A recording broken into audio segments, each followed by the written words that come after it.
Mi madre me dejó una herencia, la doné a una causa en la que creía, y ahora he descubierto una verdad tan siniestra que mi vida está en peligro.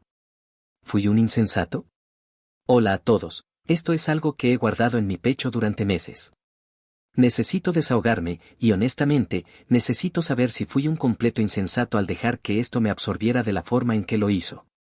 Mi historia comienza hace aproximadamente un año, cuando mi madre falleció después de una larga y dolorosa batalla contra una enfermedad degenerativa. Mi madre fue mi pilar, y verla sufrir durante años me destrozó por dentro. Cuando se fue, me dejó una herencia modesta, pero suficiente para darme un nuevo comienzo. Sin embargo, no me sentía capaz de gastar ese dinero en mí mismo. Se sentía vacío. Después de todo lo que pasamos, sentía que lo único que me daría paz era usar ese dinero para ayudar a otros que estuvieran en la misma situación que mi madre.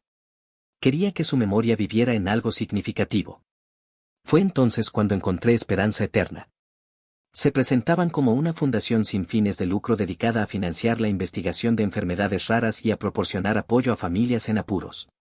Su sitio web era impecable, lleno de historias conmovedoras y testimonios de pacientes y científicos agradecidos.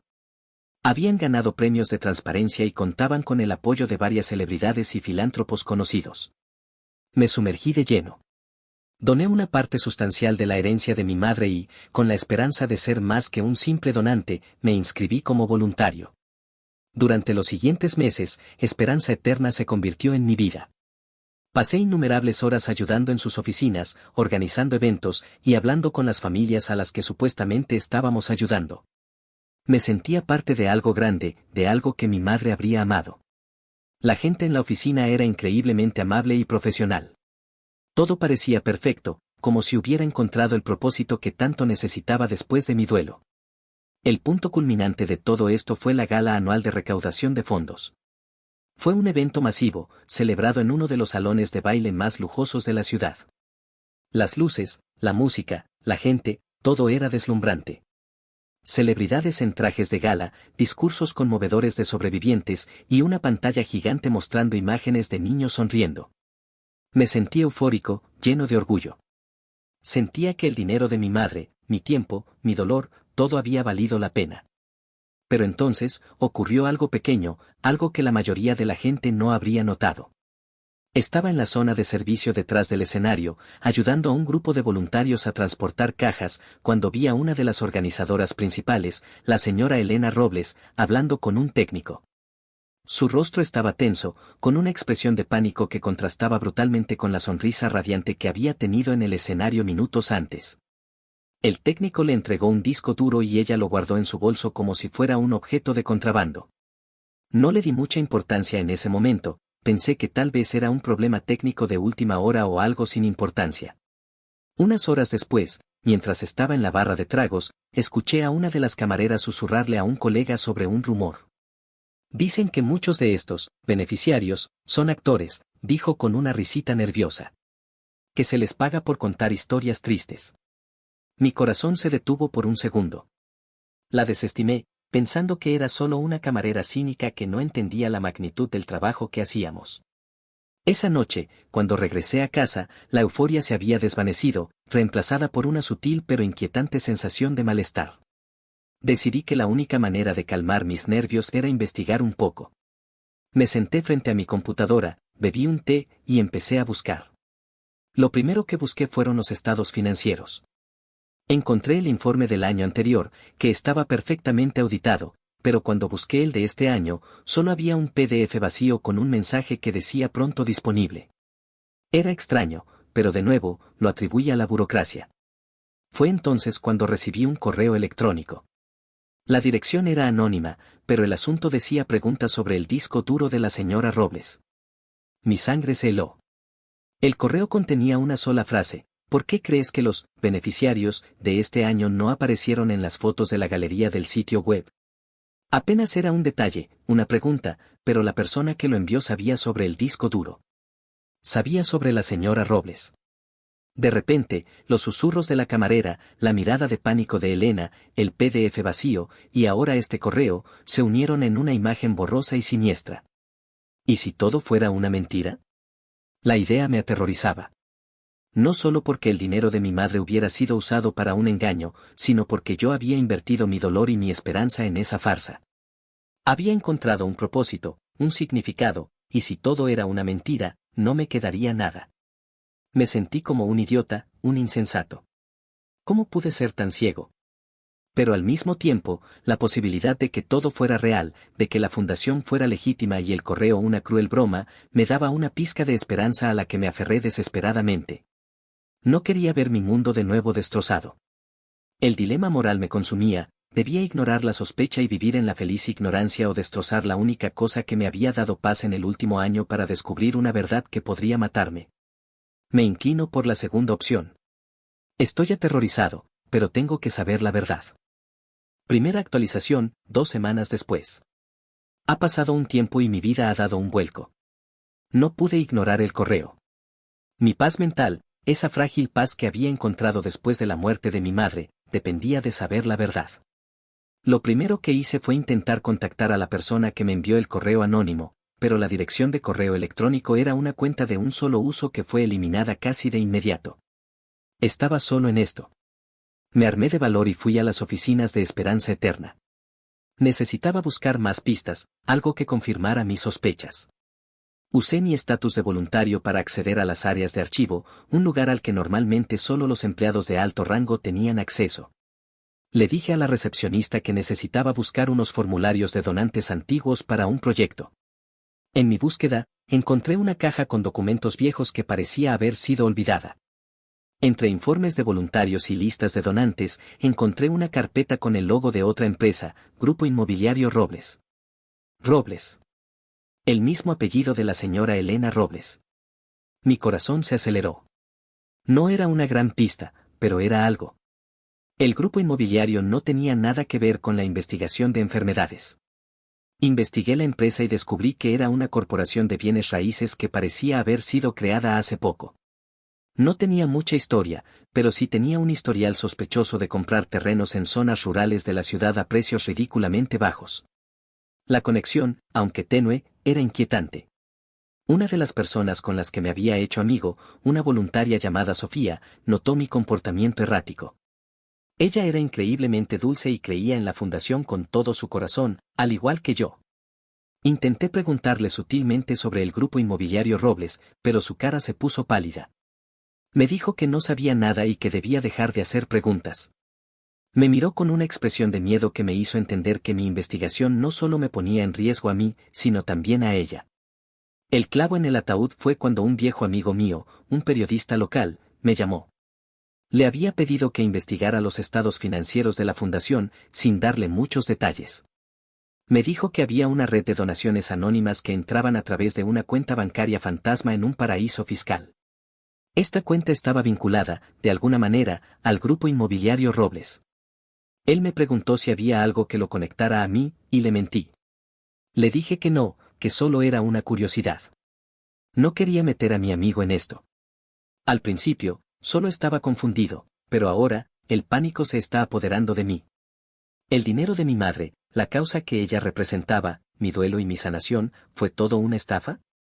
Y lo que es peor, estoy ahora en la mira de personas muy poderosas que no dudarían en hacerme desaparecer si descubren que sé demasiado. ¿Debo seguir o debo alejarme y olvidar todo esto para salvar mi pellejo?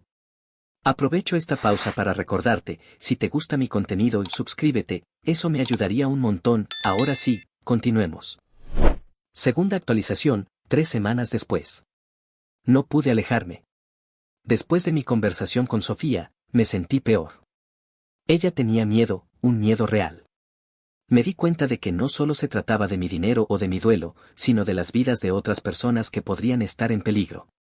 Decidí que tenía que arriesgarme. Si era un insensato, entonces lo sería por una buena causa. Después de muchas llamadas, finalmente logré contactar a un ex empleado de Esperanza Eterna que había sido despedido el año pasado. Lo encontré a través de una red de contactos que había cultivado durante mi tiempo como voluntario, y después de una larga conversación telefónica llena de dudas y sospechas, logré convencerlo de que nos viéramos en un lugar público y discreto. El ex empleado, un hombre llamado Santiago, parecía aterrado. Me contó que se fue de la fundación porque había descubierto algo. Me dijo que Esperanza Eterna no era una fundación benéfica, sino una fachada para una operación de lavado de dinero y especulación inmobiliaria. La mayoría de las donaciones, especialmente las más grandes, no iban a la investigación de enfermedades. Iban a un grupo de empresas fantasma, liderado por el grupo inmobiliario Robles, que compraban terrenos baratos en zonas rurales. Todos los testimonios, me dijo Santiago con una voz temblorosa, la mayoría eran actores. A los que no eran actores, se les daba una pequeña parte del dinero a cambio de su silencio. Esos niños en los videos, esos doctores, son todos parte de la farsa. La fundación crea una imagen pública tan perfecta que nadie se atreve a dudar. Donantes, celebridades, todos caen en la trampa. Me dijo que el oscuro secreto era que la fundación estaba comprando terreno cerca de una zona donde el gobierno iba a construir una nueva carretera. El gobierno había mantenido el proyecto en secreto, pero un funcionario corrupto les había pasado la información. El plan era comprar todo el terreno por una miseria, y cuando se anunciara el proyecto, el valor se multiplicaría por miles. Me sentí físicamente enfermo. El dinero de mi madre, el propósito que había encontrado, todo se basaba en una mentira. Los testimonios que me habían hecho llorar, los niños sonrientes en los videos, todo era una estafa cruel. Lo que más me dolió no fue la pérdida de mi dinero, sino el sentimiento de haber sido utilizado de una manera tan cruel y cínica. Me había aferrado a la idea de que estaba haciendo algo bueno, y ahora esa idea se había desmoronado, dejándome con un vacío más grande que el que sentí después de la muerte de mi madre. Mi dilema ahora era mucho más complicado. No solo se trataba de mi seguridad, sino de la de Santiago, y de la de las personas que serían víctimas de este esquema. No eran solo especuladores, eran criminales que estaban aprovechándose de las personas para su propio beneficio. ¿Cómo podía permitir que eso sucediera? Tercera actualización, 2 meses después. Después de mi encuentro con Santiago, me sumergí de lleno en la búsqueda de más pruebas. Me reuní con él varias veces, intercambiamos correos electrónicos, y poco a poco, armamos un caso sólido. Encontramos estados de cuenta, contratos de compraventa de terrenos, incluso grabaciones de conversaciones. Teníamos todo lo que necesitábamos para ir a los medios. Pero justo cuando estábamos a punto de ir a la prensa, sucedió lo inesperado. Recibí una llamada de un número desconocido. Una voz distorsionada me dijo que debía dejar de investigar, que mi vida estaba en peligro. Pensé que era el grupo inmobiliario Robles. Pero luego, la voz dijo algo que me heló la sangre: deja de hacer el trabajo de la competencia. El giro de la historia fue que el grupo inmobiliario Robles no era el único jugador en este juego. Eran solo una facción de un cártel mucho más grande, una organización criminal que usaba las donaciones y el proyecto de la carretera para lavar dinero. La verdadera revelación, el verdadero secreto oscuro, era que Esperanza Eterna era solo una pequeña parte de una gigantesca red de crimen organizado, con tentáculos en los más altos niveles de la política y el gobierno. La persona que me había enviado el correo anónimo no era una víctima, sino un rival de la organización, que buscaba usar a un ingenuo como yo para exponer a sus competidores. De repente, el miedo de Santiago cobró sentido. La advertencia del gerente cobró sentido. El miedo de Sofía cobró sentido. No se trataba de la fundación, se trataba de una guerra entre criminales, y yo estaba en el medio. Mis acciones no habían hecho nada más que alertar a ambas partes de que yo sabía demasiado. La realidad me golpeó como un camión. Me había inmiscuido en algo mucho más peligroso de lo que jamás hubiera imaginado. Rápidamente, me comuniqué con Santiago para que se pusiera a salvo. No me contestó, y temo que sea demasiado tarde. Mi vida, mi búsqueda de la verdad, no era una noble causa, sino una pelea de perros en la que era un simple peón. El remordimiento me consumía. Había expuesto a Santiago a un peligro mortal, y todo por un idealismo ingenuo. Tuve que tomar la decisión más difícil de mi vida: deshacerme de todas las pruebas, cambiar mi identidad y desaparecer. Actualización final. Ha pasado un año desde que mi vida se desmoronó por completo. Dejé mi trabajo, mi apartamento y a todos mis amigos. Mi vida es una sombra de lo que era antes. No puedo usar mi nombre real, no puedo visitar a mi familia, y cada vez que veo una noticia sobre un evento de caridad, me invade una sensación de asco y miedo. A menudo, me pregunto si todo valió la pena. Perseguí la verdad, pero esa verdad me costó todo lo que tenía. No logré exponer a la organización. Me enteré, por una fuente anónima en línea, de que el proyecto de la carretera fue aprobado, y que el grupo inmobiliario Robles ganó millones. Mi búsqueda de justicia no detuvo nada. Solo me destruyó a mí. Pero en este año de aislamiento, he tenido tiempo para reflexionar.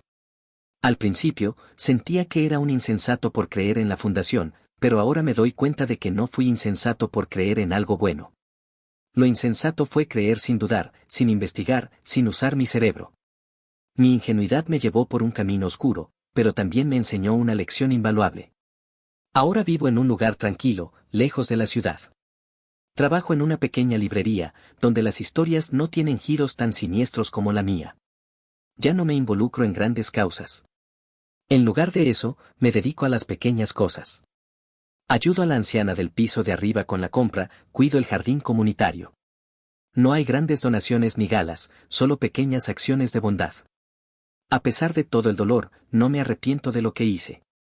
Me dolió descubrir que el mundo es un lugar oscuro y que la maldad puede disfrazarse de bondad. Pero el dolor de esa verdad es mejor que la ignorancia. Me desprendí de un mundo de mentiras y ahora estoy construyendo una vida real, una que no se basa en grandes ideales, sino en pequeños actos de amor y compasión. La herencia de mi madre me dio un propósito, aunque fuera una ilusión. Y aunque la fundación era una estafa, la lección que aprendí de ella no lo fue. Si llegaste hasta el final, por favor deja un pulgar arriba.